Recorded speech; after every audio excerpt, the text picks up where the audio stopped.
है। खबर यह आई है कि मोदी सरकार की नीतियों की आलोचना करने वाले दलित छात्रों के ग्रुप पर संस्थान ने बैन लगा दिया। इस पर राहुल ने सवाल खड़े किए तो फौरन मानव संसाधन विकास मंत्री स्मृति ईरानी ने राहुल गांधी को बहस की चुनौती दे डाली।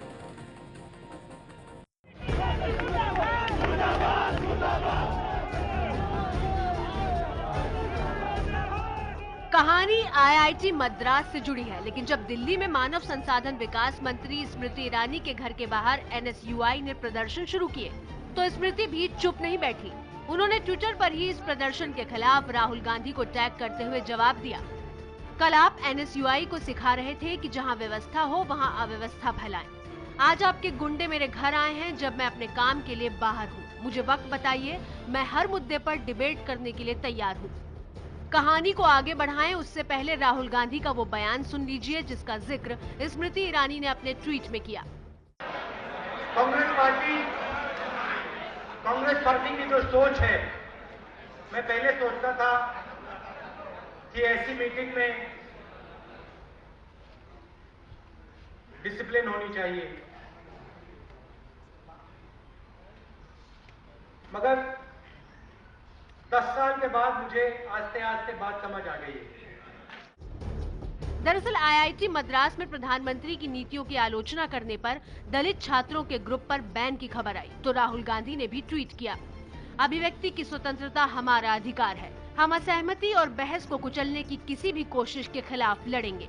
राहुल गांधी ने इस ट्वीट के जरिए विवाद में एंट्री मारी तो वहीं स्मृति ईरानी ने ट्विटर पर गुस्सा जाहिर किया। स्मृति ने ट्वीट किया, अगली बार एनएसयूआई के पीछे छिपने की बजाय अपनी लड़ाई खुद लड़ना, और वैसे मैं अमेठी लौट रही हूँ, वहाँ मिलते हैं। अपने लोगों को बताओ कि उन लोगों ने लोकसभा चुनाव के दौरान अमेठी में काफी हथकंडे अपनाए थे, लेकिन वो मुझे डरा नहीं सके। दैनिक भास्कर में छपी रिपोर्ट के मुताबिक आईआईटी मद्रास के छात्रों ने अप्रैल 2014 में अंबेडकर पेरियार स्टूडेंट सर्किल नाम से एक डिस्कशन फोरम बनाया था। किसी ने इस फोरम के बारे में मानव संसाधन विकास मंत्रालय को शिकायत दी थी कि इसके जरिए SC/ST छात्रों को इकट्ठा करके गोमांस पर प्रतिबंध और हिंदी को लेकर मोदी सरकार की नीतियों के खिलाफ माहौल बनाया जा रहा है। टाइम्स ऑफ इंडिया के मुताबिक इसे आईआईटी ने पीएम के खिलाफ नफरत फैलाने का काम माना और ग्रुप की गतिविधियों पर बैन लगा दिया। अखबार के मुताबिक केंद्र सरकार की तरफ से 9 मई को आईआईटी मद्रास को चिट्ठी लिखी गई जिसमें आम्बेडकर पेरियार स्टूडेंट सर्कल नाम के संगठन की शिकायत के बारे में पूछा गया। इसके बाद 24 मई को आईआईटी मद्रास के डीन ने केंद्र सरकार को ईमेल लिखकर बताया कि इस संगठन की गतिविधियों को आईआईटी कैंपस में बैन कर दिया गया है।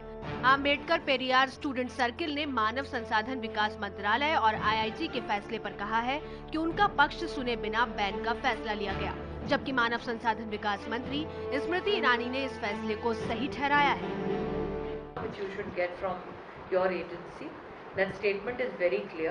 That some procedures by a students organization was not followed, and the students organization knew that if procedures are not followed, that student body will be de-recognized by the dean.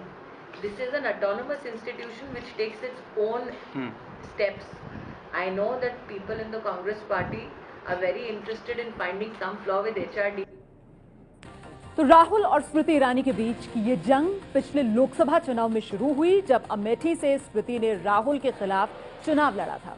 Smriti Irani चुनाव जरूर हार गई थी, लेकिन राहुल को चुनौती देने का अब कोई मौका वो नहीं छोड़ना चाहती।